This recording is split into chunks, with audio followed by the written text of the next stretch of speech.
दोस्तों, आप सभी का बहुत बहुत स्वागत करता हूँ एक नए वीडियो पे।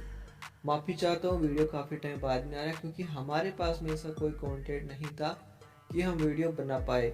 बाकी जो आपको अपडेट देनी थी एलयू से संबंधित जानकारी या फिर लीगल जानकारी, वो आप हमारे व्हाट्सएप चैनल पे ले सकते हैं क्योंकि हम वहाँ पे एक्टिवेट रहते हैं और वहाँ पे आपको जानकारी मिल जाती है। मैं जितने भी सारे बच्चे हैं सभी को बोलता हूँ कि आप हमारे जो सोशल मीडिया में आप उनको फॉलो कीजिए, वहाँ पे आप जुड़िए क्योंकि वहाँ पे आपको जानकारी मिलती रहती है।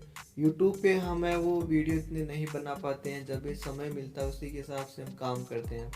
तो इस वीडियो में हम आज बात करने वाले हैं कि जैसा कि आप जानते हैं कि हम यूट्यूब पे जो ओल्ड पेपर है उसके वीडियो बनाते हैं। काफ़ी सारे बच्चे हमें कमेंट कर रहे हैं कि सर एलएलबी थर्ड ईयर के पेपर आप अपलोड करो जिससे हम मोस्ट इम्पोर्टेंट क्वेश्चन निकाल सकें और अपनी पढ़ाई कर सकें। तो चलिए इस वीडियो को शुरू करते हैं बिना किसी फालतू बात के।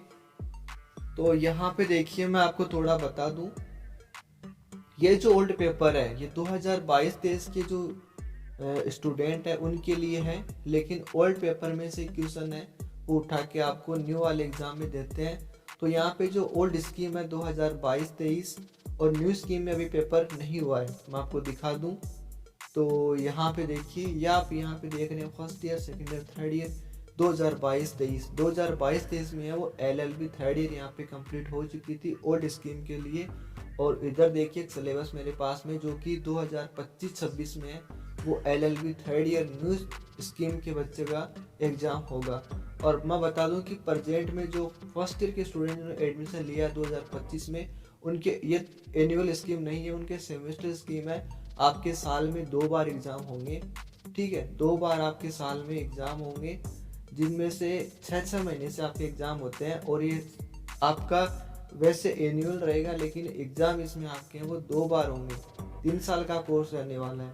तो ये जो पेपर है ये आपके बहुत ही काम में आएंगे, चाहे सेमेस्टर हो या ना हो, क्योंकि यहीं से है वो आपके क्वेश्चन बनते हैं एग्जाम के लिए, ठीक है। तो चलिए पहला पेपर हम देख लेते हैं। तो पहला पेपर हुआ था 2022-23 में एलएलबी थर्ड ईयर के लिए, लॉ ऑफ एविडेंस, साक्ष्य विधि का। और मैं आपको बता दूं कि यहाँ पे जो कोड आपको दिख रही है क्यूआर कोड स्कैन करें, इसका मतलब है अगर आप अपने मोबाइल से इस क्यूआर कोड को स्कैन करते हो तो आप हमारे व्हाट्सएप चैनल से जुड़ जाओगे। वहाँ पे आपको एलयू की जानकारी है, एलयू जयपुर की जानकारी, और आपके जितने भी राजस्थान में विधि कॉलेज है जो कि एलयू से एफिलिएट है, उसकी जानकारी आपको इस चैनल पे मिल जाती है। तो आप इसको स्कैन कर लीजिए। और बाकी सारे आपके बच्चे हैं जो आपके साथ में पढ़ाई करते हैं, उनको भी इस कोड को स्कैन करवाइए जिससे आप इसमें जुड़ पाए, ठीक है।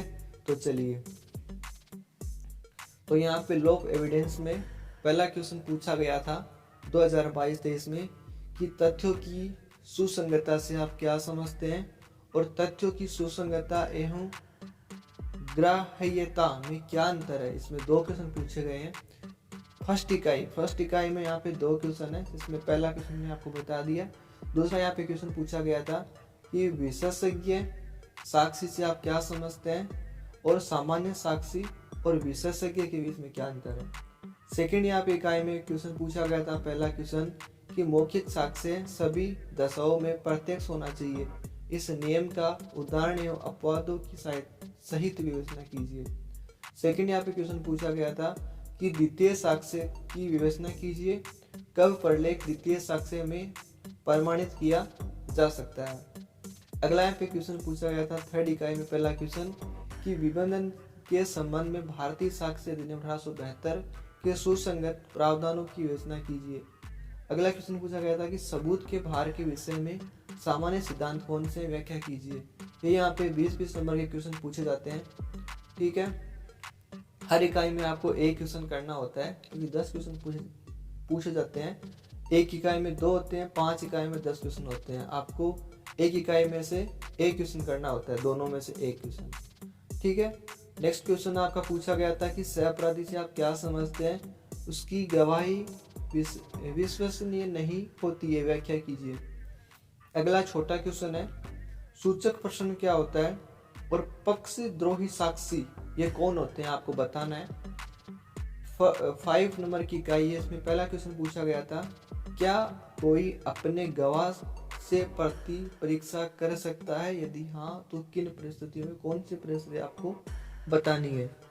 नेक्स्ट यहाँ पे क्वेश्चन है वह कि नार्को परीक्षण का साक्षी मूल्य क्या है, और सेल्वी और अन्य के 2010 के बाद संदर्भ में विवेचना कीजिए।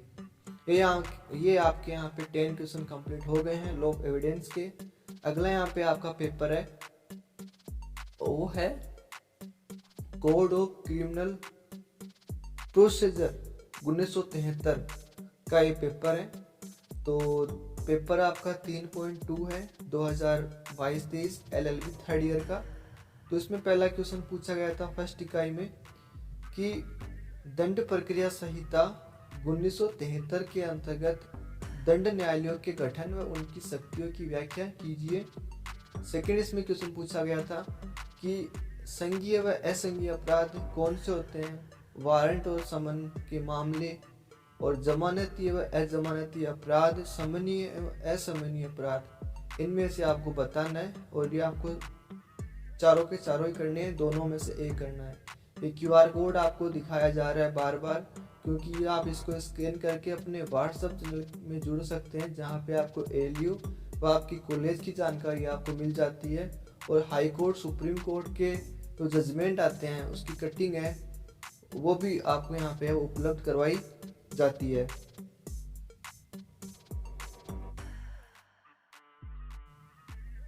अब यहाँ पे नेक्स्ट क्वेश्चन है वो आपका नेक्स्ट पेपर में होगा, सॉरी आपका इकाई सेकंड में फर्स्ट क्वेश्चन यहाँ पे आ रहा है दंड प्रक्रिया संहिता का।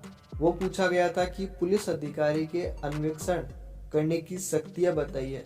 अन्वेषण मतलब इन्वेस्टिगेशन, पुलिस अधिकारी है वो इन्वेस्टिगेशन करने की उनको पास शक्तियां कौन कौन सी आपको बतानी है। कब पुलिस अधिकारी किसी व्यक्ति को मजिस्ट्रेट की आज्ञा से बिना वारंट या बिना आज्ञा के बिना और बिना वारंट के गिरफ्तार कर सकता है, वो आपको स्पष्ट करना है। आरोप से आप क्या समझते हैं, आरोप क्या होते हैं, और आरोप की अंतर वस्तु बताइए। थर्ड यहाँ पे यूनिट टेस्ट में पहला क्वेश्चन पूछा गया था कि विचारण क्या है, प्रत्येक अपराध साधारणतया उसी न्यायालय द्वारा विचारित किया जाता है। इसके स्थानीय क्षेत्र अधिकार में अपराध किया गया, इस कथन की विवेचना कीजिए। कथन आपको बताया गया है, इस कथन से आप क्या समझते हैं वो आपको बताना है, डिफाइन करना है। अगला यहाँ पे क्वेश्चन पूछा गया था आपका थर्ड यूनिट के अंदर कि अग्रिम जमानत से आप क्या समझते हैं, एडवांस जो बेल होती है वो क्या होती है, ये कब स्वीकार की जाती है, और साधारण जमानत व अग्रिम जमानत में क्या अंतर है आपको समझाना है। फोर्थ यहाँ पे यूनिट 4 नंबर की इकाई है। इसमें पहला क्वेश्चन पूछा गया था क्या निर्णय क्या है, क्या किसी निर्णय के विरुद्ध अपील की जा सकती है, यदि हाँ तो इसको विस्तार पूर्वक आपको समझाना है। अपील क्या है ये क्वेश्चन पूछा गया है। अपीलीय न्यायालय की शक्तियाँ का वर्णन कीजिए, जो अपील कोर्ट है उसकी क्या पावर है वो आपको बतानी है।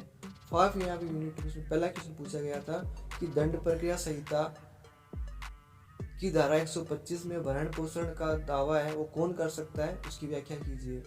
10 नंबर का आपका क्वेश्चन पूछा गया है कि अभिभाज्य सौदेबाजी क्या है और आपराधिक मामले का स्थानांतरण क्या है, ये चीजें हैं। तो आपको बता दूं फिर से कि आप अपने हमारे जितने भी social media Ashok Jahangir LLB के नाम से आप सर्च कर सकते हैं। आप गूगल कीजिए या फेसबुक, इंस्टा, टेलीग्राम, यूट्यूब कहीं पे भी आप सर्च कीजिए अशोक जहांगीर LLB और आप इसको फॉलो कीजिए, सब्सक्राइब कीजिए। अब यहाँ पे वो LLB थर्ड ईयर का 2022-23 का तीसरा पेपर यहाँ पे आता है। पेपर का नाम यहाँ पे आप देख सकते हैं कोड ऑफ, जिसको आप CPC बोलते हैं, और इसमें 1908 और लिमिटेशन एक्ट 1963 दोनों इसमें है। वो पेपर आपको देखने को मिलेंगे, दोनों क्वेश्चन इसमें आते हैं। इसमें यहाँ पे पहला क्वेश्चन आता है कि सिविल प्रकृति के बाद से आप क्या समझते हैं और सिविल न्यायालयों का क्षेत्राधिकार क्या है, वो आपको बताना फर्स्ट यूनिट में पहला क्वेश्चन है। सेकंड क्वेश्चन यहाँ पे पूछा गया फर्स्ट यूनिट के अंदर कि डिग्री की परिभाषा दीजिए, डिग्री क्या है और डिग्री के आवश्यक तत्व क्या है वो आपको बताने हैं। थर्ड यहाँ पे क्वेश्चन पूछा गया है सेकंड यूनिट के अंदर कि प्राण न्याय का सिद्धांत क्या है, उसके विस्तार तथा परिसीमाओं का उचित उदाहरणों की सहायता से समझाइए। इसकी विवेचना करनी है आपको। ठीक है। फोर्थ यहाँ पे क्वेश्चन पूछा गया है कि दीवानीवाद संस्कृत दायर, संस्कृत मतलब दायर करने के स्थान से संबंधित विधि का वर्णन कीजिए। 3 नंबर की आपकी इकाई में पहला क्वेश्चन पूछा गया था कि वे कौन सी संपत्तियां जिन्हें धन की डिग्री के निष्पादन में कुर्की विक्रय नहीं किया जा सकता, कुर्क नहीं किया जा सकता, विक्रय नहीं किया जा सकता, ये आपको बताना है। 6 नंबर का यहाँ पे क्वेश्चन है। 3 नंबर की इकाई में आपका दूसरा क्वेश्चन यहाँ पे पूछा गया है कि किन परिस्थितियों में किसी प्रकार कमीशन जारी किया जा सकता है, किस प्रकार को कमीशन जारी किया जा सकता है और कमिश्नर की शक्तियां का उल्लेख कीजिए। कमिश्नर को कौन शक्तियां मिलती है उसका आपको उल्लेख करना है। अब यहाँ पे अब फोर्थ यूनिट के अंदर पहला क्वेश्चन है। 4 नंबर की इकाई में पहला क्वेश्चन पूछा गया है कि सिविल प्रक्रिया संहिता 1908 के अंतर्गत, सीपीसी 1908 के अंतर्गत है वो अनुपूर्व कार्रवाई क्या होती है वो आपको समझाना। 20 नंबर का क्वेश्चन पूछा गया था। अगला यहाँ पे क्वेश्चन पूछा गया था कि पुनर्विलोकन को परिभाषित एवं स्पष्ट कीजिए और अपीलों से यह किस प्रकार भिन्न होता है, अपील से किस प्रकार भिन्न होता है पुनर्विलोकन, रिव्यू बोलते हैं जिसको इंग्लिश के अंदर। चलिए नेक्स्ट यहाँ पे क्वेश्चन है 5 मिनट के अंदर पहला क्वेश्चन यहाँ पे पूछा गया है कि परिसीमा अधिनियम जो आपका लिमिटेशन एक्ट 1963 है उसके उद्देश्य क्या है और उसकी विशेषता क्या है वो आपको समझानी है। अगला यहाँ पे क्वेश्चन पूछा गया था परिसीमा अवधि की गणना किस समय को छूट प्राप्त है, उदाहरण एवं विधिक प्रावधानों सहित समझाइए। अब आपका यहाँ पे वो 4 नंबर का यहाँ पे पेपर है LLB थर्ड ईयर 2022-23 का administrative law and right to information act 2005। इसमें आपके 2 बुक हैं, एडमिनिस्ट्रेटिव लॉ और राइट टू इंफॉर्मेशन जिसका RTI बोलते हैं 2005, उसकी यहाँ पे बात की जा रही है। इसमें आपका पहला क्वेश्चन पूछा गया है कि प्रत्यायोजित विधायन के अर्थ, प्रकृति, विस्तार, प्रकार और विकास को समझाइए। 20 नंबर का आपका क्वेश्चन है। 20 नंबर का आपका क्वेश्चन है और इसमें पूरा डिफाइन आपको करना है। सेकंड क्वेश्चन में पूछा गया फर्स्ट इकाई के अंदर कि विधि शासन क्या होता है, रूल ऑफ लॉ क्या होता है और शक्ति पृथक्करण का सिद्धांत क्या है या फिर शक्ति पृथक्करण क्या है यह आपको बताना है। थर्ड क्वेश्चन से पूछा गया सेकंड इकाई के अंदर कि निर्णीत प्रकरणों के प्रकाश में प्रशासनिक विवेक एवं इसके नियंत्रण की व्याख्या कीजिए। अगला क्वेश्चन है कि निम्नलिखित की सुसंगत दृष्टांत व अद्यतन निर्णीत मामलों की सहायता से स्पष्ट विवेचना कीजिए। थोड़ा दोस्तों हिंदी में बोलना थोड़ा इश्यू हो सकता है, माफी चाहूँगा, लेकिन जो भी वर्ड है इनका अभ्यास करना पड़ता है। अगर बार बार बोलते हैं तो हम किसी अर्थ को आराम से सही बोल सकते हैं और हमें इसका अभ्यास नहीं है तो थोड़ा इश्यू हो सकता है, इसलिए माफी चाहता हूँ। मेरी कोई गलती आप उसको कमेंट करके बताना कि सर आपने ये बोला, ये बोलना था, इसके लिए माफी चाहता हूँ। ठीक है। इसमें पहला है पक्षपात के नियम विरुद्ध नियम क्या है इसको समझाना है और दूसरा है कि तार्किक व बोलता हुआ निर्णय इसको आपको बताना है। थर्ड इकाई के अंदर पहला क्वेश्चन पूछा गया था कि अपकृत्य संविदा व संवैधानिक जनादेश के लिए राज्य के दायित्व को स्पष्ट कीजिए। अगला क्वेश्चन पूछा गया था कि प्रशासनिक अधिनिर्णय पद को स्पष्ट कीजिए और निर्णीत प्रकरणों के संदर्भ में न्यायाधिकरणों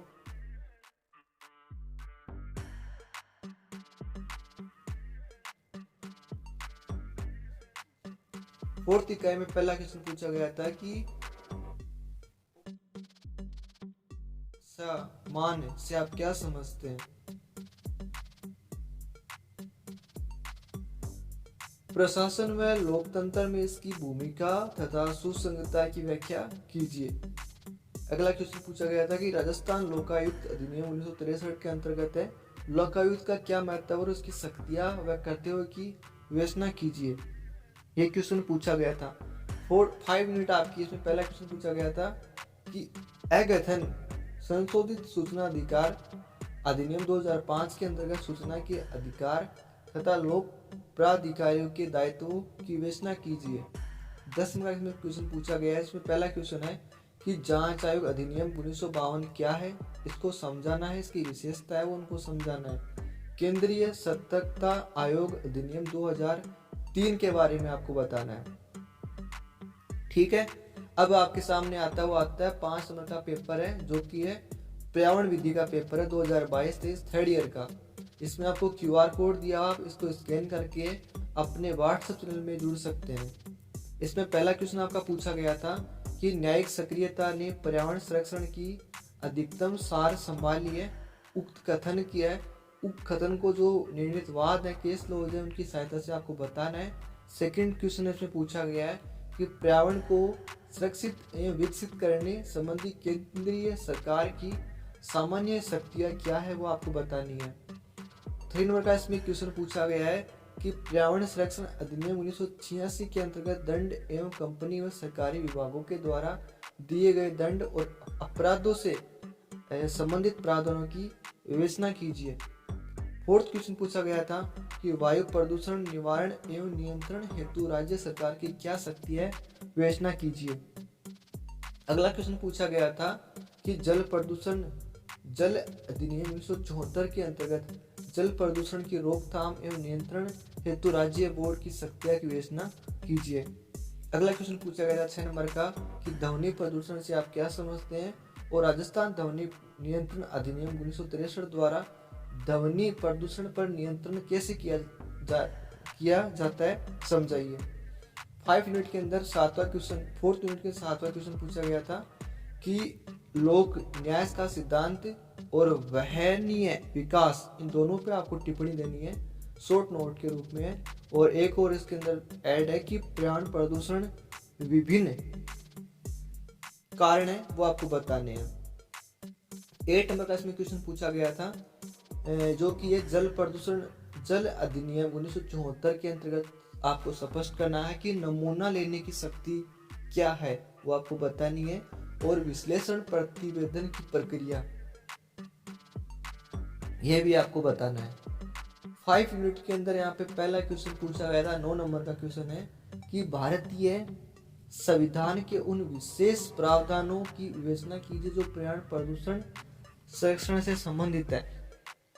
इसमें लास्ट क्वेश्चन है वो है MC मेहता का एक केस है। MC मेहता बना भारत संघ 1988 सर्वोच्च न्यायालय का ये केस है।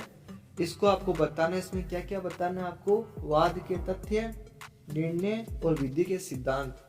ये जो क्वेश्चन है वो लास्ट में आपका आता है, जिसका मैं आपको बोलना चाहूंगा कि अगर ये क्वेश्चन आता है इसको आप मत करना, क्योंकि इसमें आपके नंबर नहीं आते हैं। आप कितना अच्छा कर दो, बढ़ा चढ़ा के लिख दो, आपने 10 पेज भर दिए, कोई मतलब नहीं, इसमें आपको नंबर नहीं मिलेंगे। ये है, ये सिद्धांत ही है। क्योंकि मैंने जब LLB की थी तो मैं भी एक क्वेश्चन किया था, मुझे नंबर नहीं मिले, मुझे पूरा का पूरा केस याद था, कोई मतलब नहीं। ठीक है,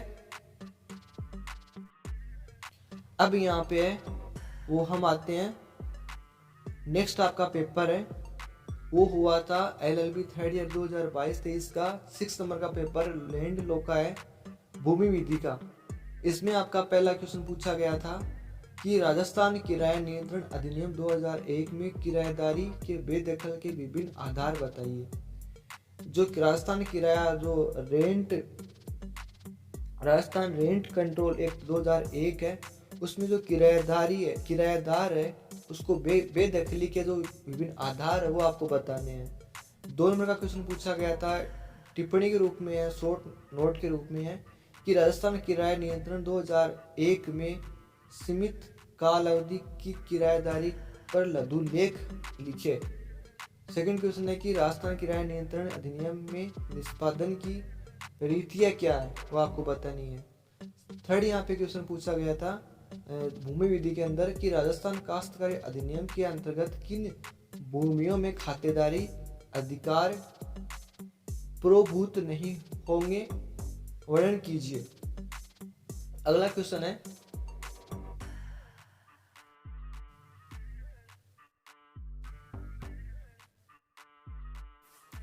इस पे पेपर में यहाँ पे पीडीएफ में ऐड नहीं किया गया फोर्थ क्वेश्चन, तो मैं यहाँ पे नेक्स्ट पीडीएफ यहाँ पे ऐड कर रहा हूँ, जिसमें आप यहाँ पे देख सकते हैं।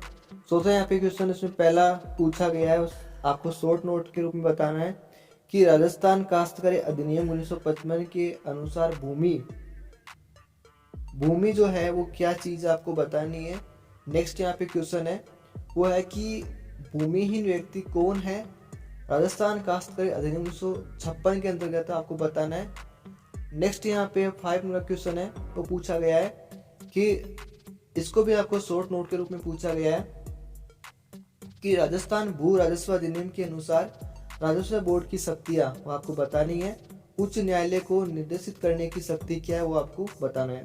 6 नंबर का यहाँ पे क्वेश्चन इसमें पूछा गया है कि राजस्थान भू राजस्व अधिनियम 1956 की धारा 23, 25, 26 और 27 में दर्ज राजस्व न्यायालय एवं अधिकारियों की शक्तियां व कर्तव्य आपको बताने हैं।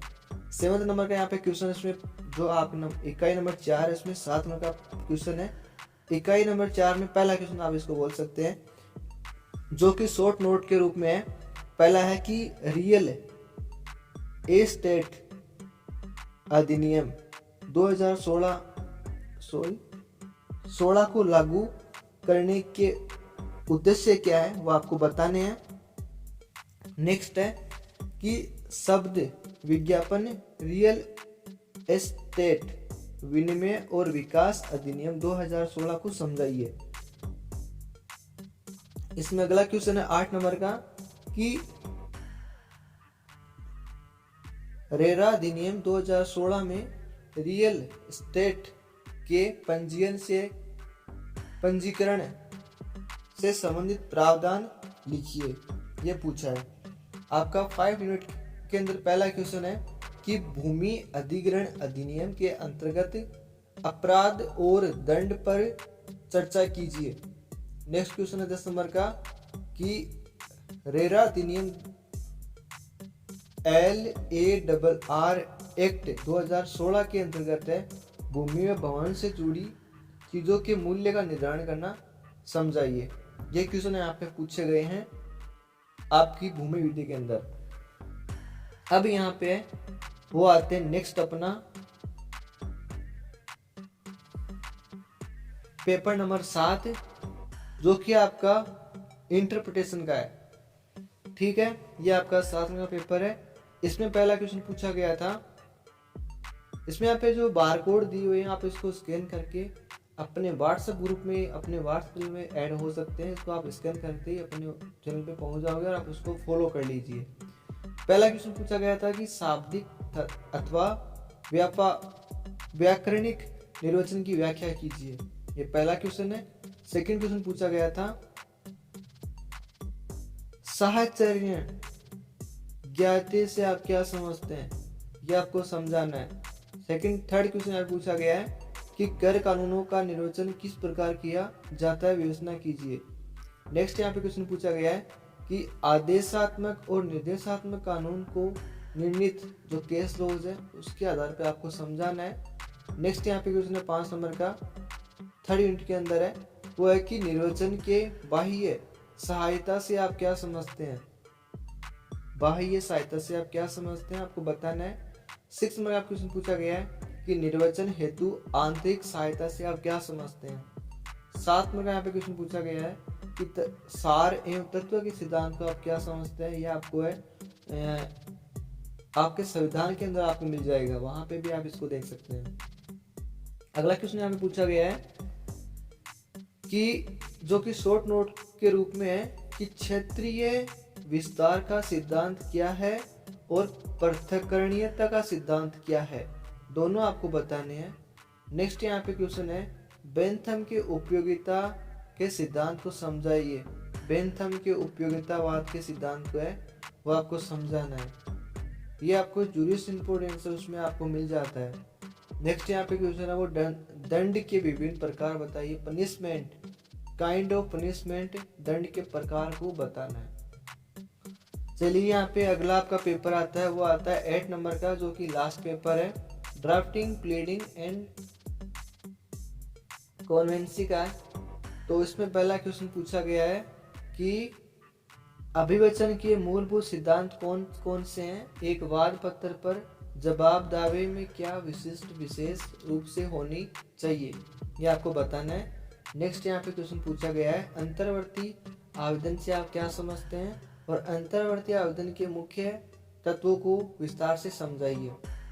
थर्ड क्वेश्चन आपका यहाँ पे पूछा गया है कि विक्रम कोहली, जो कि 489 शक्तिनगर दिल्ली के निवासी हैं, और उनकी पत्नी द्वारा सिद्धार्थनगर पुलिस थाने में शोषण व दहेज की मांग के साथ क्रूरता के आधार पर प्रथम सूचना रिपोर्ट दर्ज करवाई गई। आप विक्रम कोहली के लिए एक अग्रिम एडवांस बेल का प्रारूप बनाइए। ये प्रारूप वाला क्वेश्चन बहुत पूछा जाता है और आपको ये आना भी चाहिए। आपके ड्राफ्टिंग और प्लीडिंग आपको वहाँ मिल जाता है, फॉर्मेट आपको मिल जाते हैं, और फॉर्मेट अगर आपका सही होगा तो आप 16 नंबर का एक क्वेश्चन है इसमें पूछा गया 16 नंबर का, क्योंकि आपका जो क्वेश्चन इसमें पूछे गए हैं ये सब 16 नंबर के यहाँ पे क्वेश्चन है, क्योंकि इसमें 80 नंबर का आपका पेपर है और 20 नंबर का इसमें प्रैक्टिकल है। 4 नंबर आपके प्रैक्टिकल के इसमें होंगे। अगला यहाँ पे क्वेश्चन पूछा गया है कि पुनः निरीक्षण से आप क्या समझते हैं। पुनः निरीक्षण किस प्रकार अपील, द्वितीय अपील व निर्देश से भिन्न है, व्याख्या कीजिए। 5 नंबर का यहाँ पे क्वेश्चन पूछा गया है दंड प्रक्रिया संहिता 1973 की धारा 125 के अंतर्गत है, वो भरण पोषण पाने का हकदार है। भरण पोषण के आदेश के क्रियान्वयन की प्रक्रिया बताइए, और 125 दंड प्रक्रिया संहिता के अंतर्गत एक आवेदन का प्रारूप बनाइए। अगला यहाँ पे क्वेश्चन पूछा गया है भारतीय दंड संहिता 1807 की धारा 499 वर्णित मानहानि की व्याख्या कीजिए, और 500 के अंतर्गत धारा 500 के अधीन है वो दंडनीय अपराध से संबंधित परिवाद का प्रारूप तैयार कीजिए। इसमें भी आपको फॉर्मेट बनाना है। अगला यहाँ पे क्वेश्चन है 7 नंबर का बंदी प्रत्याशीकरण के लिए याचिका प्रारूप तैयार कीजिए। बंदी प्रत्याशीकरण रिट है उसके बारे में। अगला यहाँ पे क्वेश्चन पूछा गया है कि पर्यावरण के मामले से संबंधित एक लोकहित याचिका का प्रारूप बनाइए।